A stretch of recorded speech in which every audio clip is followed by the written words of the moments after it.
नमस्कार, उत्तराखंड एक्सप्रेस में आप सभी का स्वागत है। मैं हूं नीलू। तो शहीद हवलदार राजेंद्र नेगी का आज हरिद्वार में अंतिम संस्कार किया जाएगा। आज देहरादून के अंबीवाला स्थित घर में सुबह 10 बजे तक उनका पार्थिव शरीर अंतिम दर्शनों के लिए रखा जाएगा, जहां सेना के अधिकारी और मुख्यमंत्री त्रिवेंद्र सिंह रावत उन्हें श्रद्धांजलि देंगे। आपको बता दें कि 8 जनवरी को राजेंद्र नेगी गुलमर्ग से लापता हो गए थे और फिर लगभग 8 महीने बाद उनका शव मिला है। कल रात उनका पार्थिव शरीर देहरादून लाया गया था।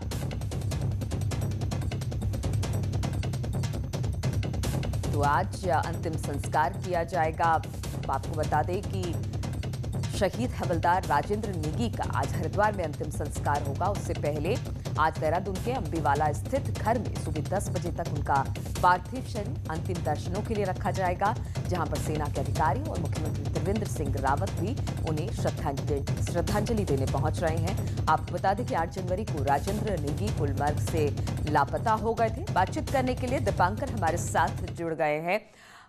दीपांकर, आज कितने बजे राजेंद्र नेगी जी का अंतिम संस्कार किया जाएगा और इस अंतिम संस्कार से पहले उनके पार्थिव शरीर को रखा जाएगा श्रद्धांजलि देने के लिए, तो वहां पर कौन कौन लोग पहुंच रहे हैं? नीलू, इस वक्त मैं शहीद राजेंद्र नेगी के घर पर मौजूद हूं। देहरादून के अंबीवाला इलाके में उनका एक घर है और अभी अभी उनका पार्थिव शरीर यहां पर सेना के वाहन से लाया गया है। और ये सेना का वाहन आपको अगर नजर आ रहा हो हमारे कैमरे पे, तो इसी में राजेंद्र नेगी का पार्थिव शरीर है। यहाँ पर सेना के जवान हैं, पुलिस के जवान हैं, तमाम परिवार के लोग हैं। और अंतिम यात्रा पर राजेंद्र नेगी 8 जनवरी 2020 को एवलांच के साथ पुलवामा में गुलमर्ग में बर्फ में दब गए थे। 21 मई को सेना ने मान लिया था कि बैटल में इन्हें शहीद मान लिया गया था, लेकिन परिवार को इस बात का भरोसा था कि हो सकता है वो सही हो, कभी लौट कर आए। लेकिन 15 अगस्त को जम्मू कश्मीर पुलिस को उनका शव मिला और फिर ये बात साफ हो गई कि राजेंद्र नेगी अब इस दुनिया में नहीं है। और अब पूरी प्रक्रिया, और आज तारीख 20 अगस्त, और अब राजेंद्र नेगी का पार्थिव शरीर उनके घर पर रखा जाएगा अगले 3 घंटे के लिए।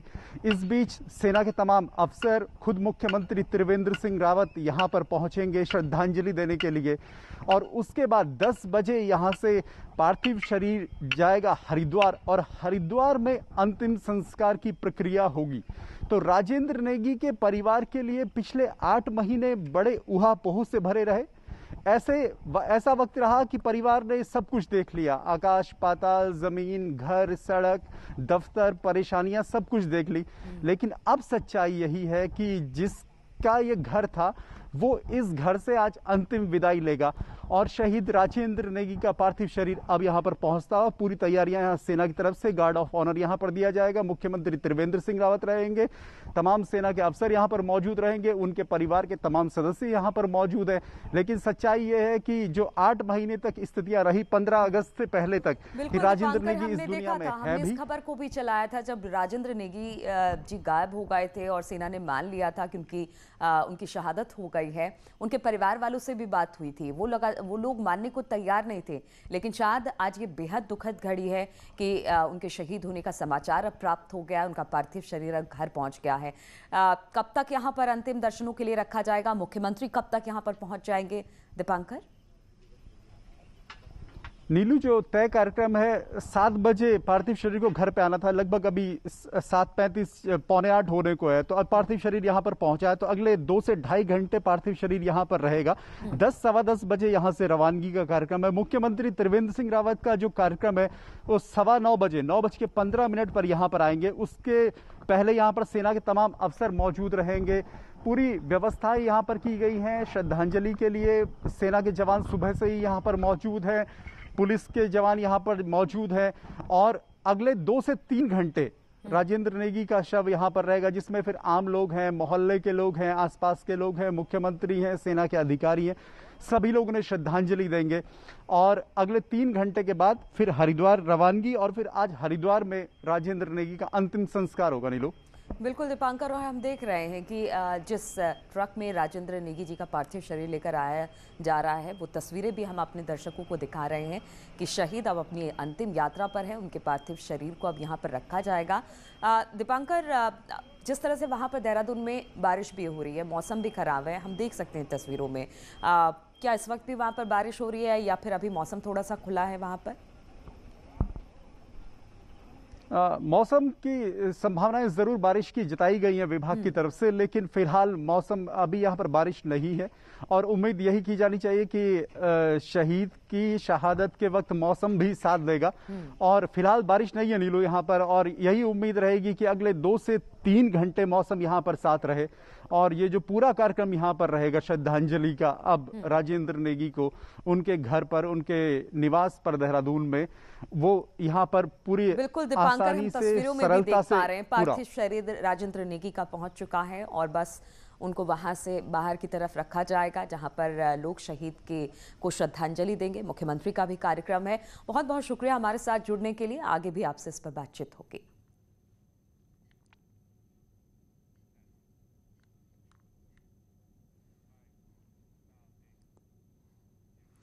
और एक बार फिर मौसम की बात करें तो मौसम विभाग ने रेड अलर्ट जारी किया है। पिथौरागढ़, चमोली और बागेश्वर में भारी बारिश का रेड अलर्ट जारी कर दिया गया है, जबकि राज्य के अन्य हिस्सों के लिए ऑरेंज अलर्ट जारी किया गया है।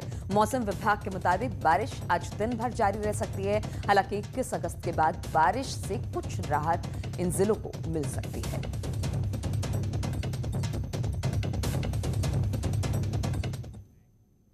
और रामनगर में लगातार हो रही बारिश के चलते राष्ट्रीय राजमार्ग 309 3 स्थानों पर बंद हो चुका है। ये एनएच सुंदरखाल के पास पनूत नाला, धनगढ़ी नाला और मुहान के पास पनियाला बरसाती नाला आने की से ये बंद हो चला है, जिससे लोगों को काफी परेशानियों का सामना करना पड़ रहा है। पनूत नाले पर तो खासी दिक्कतों का सामना लोग कर रहे हैं।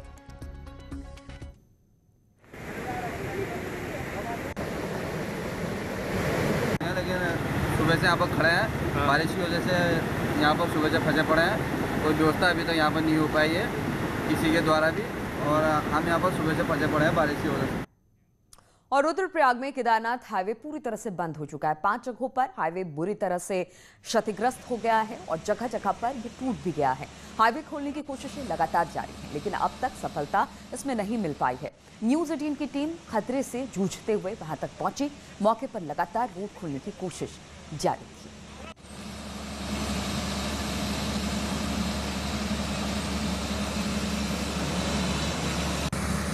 न्यूज़ 18 की टीम इस समय बांसवाड़ा भीरी में है और आप देख सकते हैं यहाँ पर जो है कल रात से जो है ये केदारनाथ जाने वाला रुद्रप्रयाग गौरीकुंड एनएच जो है बंद है। और यहाँ पर एनएच की जो टीम है वो लगातार यहाँ पर प्रयास कर रही है कि किसी तरह से इस एनएच को खोला जाए, और काफ़ी संख्या में यहाँ पर गाड़ियाँ भी फंसी हुई हैं। और इसी तरह से ये मार्ग लगातार आगे जो है 3 से 4 जगहों पर बंद है। बड़ी बात यह है कि आज केदार वैली में जो भारी बारिश जो हुई है उससे जो है जो आपदा आई है वहाँ तक भी नहीं पहुँचा जा पा रहा है, और जो अधिकारी हैं वो भी रास्ते में ही जहाँ तहाँ फंसे हुए हैं। ऐसे में बड़ी बात यह है कि आपदा को लेकर के किस तरह जो है उन जगहों पर पहुँचा जाए, और ताकि ये पता लग सके कि कितना नुकसान वहाँ पर हो पाया है और आपदा जो पीड़ित हैं उनको राहत दी जा सके। चलिए रावत, न्यूज़ 18, रुद्रप्रयाग। और रुद्रप्रयाग में केदार जाने वाला रुद्रप्रयाग गौरीकुंड एनएच बंद होने से लोगों को भारी परेशानी हो रही है। दूसरी ओर भारी बारिश से केदार घाटी में भारी नुकसान भी हुआ है।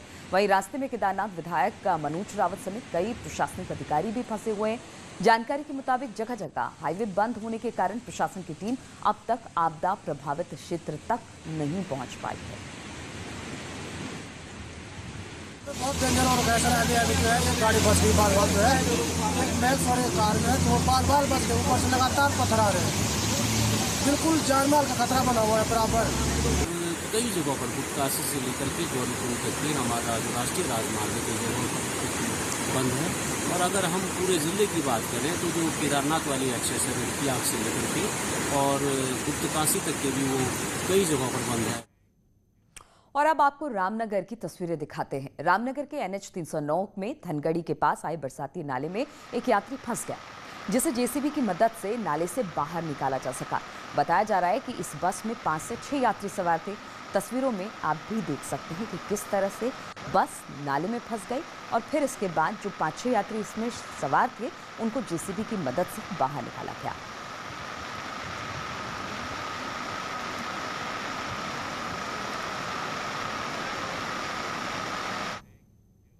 और पहाड़ों में बारिश के चलते चंपावत जिले के टनकपुर और बनबसा में शारदा नदी पूरे उफान पर है। पूर्णागिरी रास्ते के बीच में बहने वाला किरोड़ा नाला उफान पर दिखा। इसकी वजह से पूर्णागिरी मार्ग में एहतियातन कुछ घंटे लोगों की आवाजाही के लिए बंद रही। तो वहीं किरोड़ा नाले के बीच इसी साल कटाव से बचाने के लिए 20 लाख की लागत से बने चैनलाइजेशन नदी में बह गया। चैनलाइजेशन बहने से आबादी क्षेत्र को भी अब खतरा बढ़ गया है।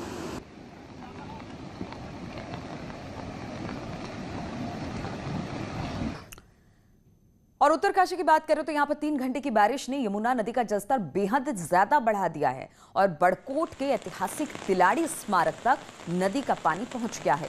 इस दौरान वहां लगाए गए ब्लॉक भी नदी के साथ बह गए। यमुना नदी के साथ ही सहायक केदार गंगा भी रौद्र रूप में दिखाई दे रही है और यहां तक कि कई जगहों पर यमुना नदी ने अपने रास्ता तक बदल दिया है।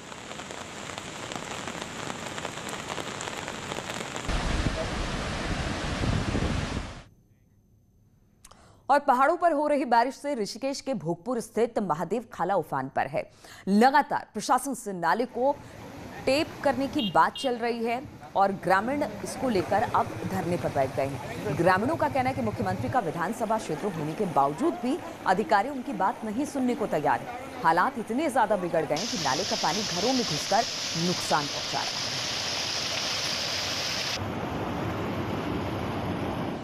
वर्षों से बहता आ रहा है और बरसात में लोग इतना परेशान होता है, घरों में पानी घुस जाता है और इनको जीना दुभर हो गया है। कई बार शासन प्रशासन ने मांग की, इन्होंने कुछ नहीं पाया।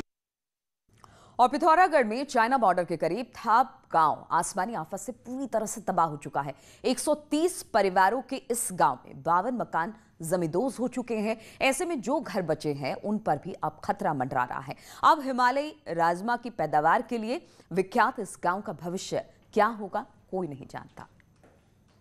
गांव को राजमा की खेती के लिए भी जाना जाता है। यहाँ की राजमा की मांग देशी नहीं विदेशों में भी है, लेकिन प्राकृतिक आपदा ने इस गांव को कहीं का नहीं छोड़ा। आप देख सकते हैं कितने बड़े बोल्डर खेतों में आए हैं, मलबे से खेत पट चुके हैं। मिलम रूट पर मौजूदा धापा गांव प्रकृति की गोद में बसा है, लेकिन इस बार प्रकृति ने जो तांडव मचाया है उससे हर कोई खौफजदा है। बॉर्डर के सबसे बड़े गाँव में शुमार धापा इतिहास के पन्नों में दर्ज होने के करीब है। 500 से अधिक की आबादी वाले इस गांव में 52 घर आसमानी आफत की भेंट चढ़ चुके हैं। यही नहीं, गांव को पहाड़ी से लगातार गिर रहे विशालकाय बोल्डर्स ने पूरी तरह पाट दिया है। हमारा इस गांव रहने लायक नहीं है सर, चारों तरफ घिर चुका है और सब कुछ खत्म है, खेत खलियान सब साफ हो चुका है सर। हम ये चाहते हैं सर इस गाँव से दूसरी जगह विस्थापन के लिए हमें वो सरकार वो करें। भूस्खलन तो हो ही रहा, अब इस साल जो हुआ है इसमें रहने लायक नहीं रह गया इसी गाँव में। तो व्यवस्था कहीं हो जाए तराई वराई में तो वो अति उत्तम है, नहीं तो रहने लायक है नहीं। जुलाई की रात बरसी आसमानी आफत के बाद धापा के ग्रामीणों को राहत शिविरों में रखा गया है। फिलहाल तो प्रशासन इनके खाने पीने का इंतजाम कर रहा है, लेकिन सवाल ये है कि बरसात के बाद ये ग्रामीण आखिर कहां जाएंगे, क्योंकि गांव तो रहने लायक बचा ही नहीं है। भूमि सर्वेक्षण कार्य पूर्ण कर लिया गया है। अभी विस्थापन हेतु अन्य जगह पे भूमि चयन का कार्रवाई चल रहा है। जैसे ही भूमि उपलब्ध हो जाती है इसका प्रस्ताव शासन को हम लोग प्रेषित करके शासन से अनुमति प्राप्त करते अगली कार्रवाई की जाएगी। धापा गांव हिमालयी राजमा के उत्पादन के लिए भी जाना जाता है, लेकिन अब जो हाल इस गांव का है उसमें खेती करना तो दूर, यह इंसान एक रात भी गुजार नहीं सकता। एक तरीके से ये कहा जा सकता है कि प्राकृतिक आपदा ने इस गांव के लोगों के साथ कई तरीके की दिक्कतें पैदा कर दी और उनके रोजगार को भी खतरे में डाल दिया है। विजयवर्धन उप्रेती, न्यूज 18, धापा, पिथौरागढ़। ब्रेक के बाद एक बार फिर से आप सभी का स्वागत है। द्वाराहाट विधायक महेश नेगी ने बुधवार को पुलिस के पास अपने बयान दर्ज कराए। सीओ सदर अनुज कुमार के ऑफिस पहुंचकर महेश नेगी ने अपना बयान दर्ज कराया और करीब 15 मिनट तक ये बयान दर्ज किए गए। साथ ही महेश नेगी ने पुलिस के साथ कोऑपरेट करने का वादा किया है। महेश नेगी के साथ महिला से संबंधों को लेकर बात की गई है। सर, विधायक जी किस टाइम पहुंचे थे और क्या स्थितियां रही और क्या उनसे बातचीत आप लोगों के लिए? देखिए, जो विवेचना मेरे द्वारा आज ग्रहण की गई है इसमें विधायक जी महेश नेगी जी को आज मेरे कार्यालय में बुलाया गया था, जिसमें वो थोड़ी देर पहले अपना बयान दर्ज कराने मेरे कार्यालय आए थे और इसमें उनके बयानों को सूचीबद्ध लेखबद्ध कर लिया गया। तो क्या उन्होंने अपने बयान में बताया सर, कुछ जो लड़की ने आरोप लगाई या जो ब्लैकमेलिंग की बात हुई है, तो क्या उस स्थितियाँ अभी तक उन्होंने बता पाई? देखिए, वो तो विवेचना का एक पार्ट है और जो भी तथ्य आ रहे हैं उन पे हर एक पे विवेचना की जा रही है, हर एक दोनों एंगल से विवेचना की जा रही है और आगे भी जो भी तथ्य प्रकाश में आए उन पे विवेचना जारी रहेगी। और महेश नेगी ने इसी मामले पर राज्य के डीजीपी को एक चिट्ठी भी लिखी है और दून एसएसपी के आदेश को लेकर आपत्ति जताई। महेश नेगी ने कहा कि जबरन लेकर जाने की बात बेहद आपत्तिजनक है। साथ ही महेश नेगी ने कहा कि तबीयत खराब होने की वजह से वो बयान दर्ज कराने नहीं पहुंचे थे और 1-2 दिन बाद आने की बात कही है। नेगी ने कहा कि वो जांच में पूरा सहयोग कर रहे हैं। यही नहीं, महेश नेगी ने कहा कि 13 अगस्त को उनकी पत्नी ने प्रीति बिष्ट के खिलाफ केस दर्ज कराया था, लेकिन अब तक इसमें किसी तरह की कोई कार्रवाई नहीं की गई है, ना ही उसे गिरफ्तार किया गया है। महेश नेगी ने कहा कि इस मामले में पुलिस केस दर्ज करने वालों को ही परेशान कर रही है।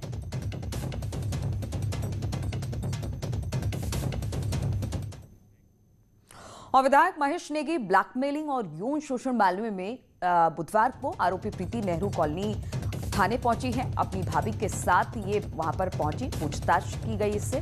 आरोपी महिला का कहना है कि उनकी शिकायत पर पुलिस ने अब तक कुछ नहीं किया और अगर पुलिस ने केस दर्ज नहीं किया तो वो हाईकोर्ट जाएगी। साथ ही महिला का कहना है कि वो पुलिस के पास पहले इसलिए नहीं गई क्योंकि विधायक से उनकी बातचीत चल रही थी। करने से पीछे हट रही है, एफआईआर नहीं कर रही है, तो इसलिए मैं चाहती थी कि मैं सीधे न्यायालय के माध्यम से अपनी बच्ची का डीएनए टेस्ट करवाऊं, जो कि मुझे अब ऐसा लग रहा है कि मुझे यही करना पड़ेगा। मुझे हाई कोर्ट में जाके ही वहां पे केस करके ही अपनी बच्ची का डीएनए चेक करवाना पड़ेगा। जी नहीं, धमकी तो नहीं मिली। जान का खतरा तो है ही, वो बीजेपी के विधायक हैं। जान का खतरा तो मुझे अपनी भी है, बच्ची का भी, जहाँ पे मैं रह रही हूँ उन लोगों का भी है। और सिखों के पवित्र तीर्थस्थल श्री हेमकुंड साहिब के कपाट इस बार 4 सितंबर को खुलने जा रहे हैं। अब तक कोरोना संक्रमण के खतरे से लगातार जहां यात्रियों को पीछे टालने की कोशिश की जा रही थी, वहीं अब जिला प्रशासन और गुरुद्वारा कमेटी के फैसले के बाद 4 सितंबर से यात्रा शुरू हो जाएगी, जिसके बाद हर साल की तरह 10 अक्टूबर को हेमकुंड साहिब के कपाट बंद कर दिए जाएंगे। यात्रा बहुत समय पहले ही खुल चुकी थी और वैली ऑफ फ्लावर की यात्रा भी शुरू हो चुकी थी। इसलिए आज हमारे वाइस प्रेसिडेंट गुरुद्वारा साहब के श्री नरेंद्रजीत सिंह बिंद्रा और डीएम मैडम के साथ उनकी बातचीत हुई है और उसके बाद ये फैसला लिया गया है कि 4 सितंबर को श्री हेमकुंड साहब की यात्रा खोल दी जाएगी और 10 अक्टूबर को इसका समापन तिथि होगी।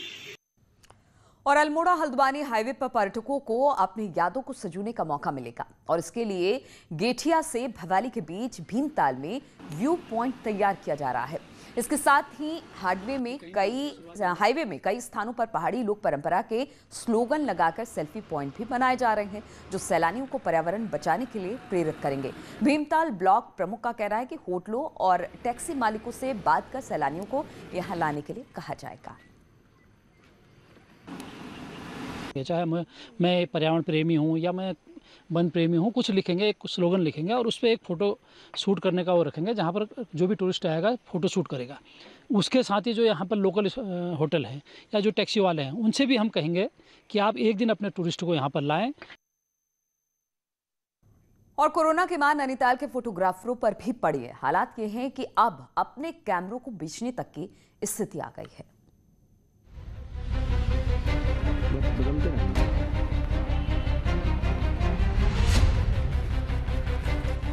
नैनीताल के फोटोग्राफरों का हौसला अब जवाब देने लगा है। लॉकडाउन के बाद से ही ये फोटोग्राफर बेरोजगार हैं। पर्यटकों के आने की उम्मीद के साथ झील किनारे अपना समय खुद की खींची फोटो को देखकर ही बिता रहे हैं। कोरोना के बाद से ही पर्यटकों को खोज रही आंखें और कैमरे के लेंस अब थकने लगे हैं। हालत ये है कि घर में राशन पानी की दिक्कत आने लगी है और अब तो कैमरों को भी बेचने की नौबत आ गई है। तो हमारा खानदानी पेशा है फोटोग्राफी, लेकिन आजकल स्थिति ऐसी है कि कस्टमर यहाँ बिल्कुल भी नहीं है। और बीच में कई बार मैंने फ़ोटो एग्जीबिशन में भी भाग लिया, तो यहाँ तक कि मेरी फ़ोटो देश विदेश में भी दिखाई गई, लेकिन अब ऐसी स्थिति नहीं है, अब तो खाने के लिए भी नहीं है। नैनीताल में करीब 40 फोटोग्राफर हैं, जो झील के आसपास सैलानियों की फोटो खींचकर अपना गुजारा चलाते हैं। अब इनकी हालत खराब है और सरकार से ये मदद की गुहार लगा रही है। सरकार से यही मांगे कि हमारे लिए भी सोचे, कुछ लोन या कुछ ऐसी कोई योजना हो जो हमें मिले या हम कोई दूसरा काम कर सकें जिससे हमारी रोजी रोटी चले। खूबसूरत नजारों को अपने कैमरे में कैद करने वाले फोटोग्राफर आर्थिक संकट से जूझ रहे हैं। पर्यटक आ नहीं रहे, शादी विवाह के कार्यक्रम लगभग बंद होने से इनका धंधा पूरी तरह से चौपट है। अब ऐसे में ये भी सरकार से आर्थिक मदद की बाट जोड़ रहे हैं। नैनीताल से न्यूज़ 18 के लिए वीरेंद्र बिष्ट की रिपोर्ट। और अब देख लेते हैं पहाड़ एक्सप्रेस। लेंसडाउन वन प्रभाग की कोटद्वार रेंज में हाई टेंशन लाइन के फैले करंट की चपेट में आने से एक हथिनी की मौत हो गई। हथिनी की उम्र 12 से 15 साल बताई जा रही है। श्रीनगर गढ़वाल में लाखों के गबन के आरोपी पूर्व बैंक मैनेजर को 14 दिन के लिए जेल भेज दिया गया है। राज्य कर विभाग के अधिकारियों के करोड़ों की कर चोरी के मामले पर हाईकोर्ट ने सीबीआई जांच की याचिका खारिज कर दी। राज्य मंत्री धन सिंह रावत ने कहा कि मुख्यमंत्री की ओर से प्रधानमंत्री को पत्र लिखकर कांग्रेस के राजीव गांधी फाउंडेशन सहित उससे जुड़े अन्य ट्रस्टों में हुए करोड़ों के गबन के जांच की मांग करेंगे। काशीपुर में मुख्य बाजार में जलभराव की स्थिति पैदा हो गई है, जिससे लोगों को खासी परेशानियों का सामना करना पड़ा है। राज्य के 12 जिलों में पंचायत चुनाव को लेकर दायर याचिकाओं को हाईकोर्ट ने पूरा कर लिया है और कोर्ट ने 3 हफ्ते में सक्षम चुनाव अधिकारी के सामने चुनाव की याचिका दायर करने की छूट दी है। तो इन्हीं तमाम खबरों के साथ इस बुलेटिन में फिलहाल इतना ही। रुकेंगे छोटे से ब्रेक के लिए, लेकिन ब्रेक के बाद भी लगातार खबरों का सिलसिला जारी रहेगा।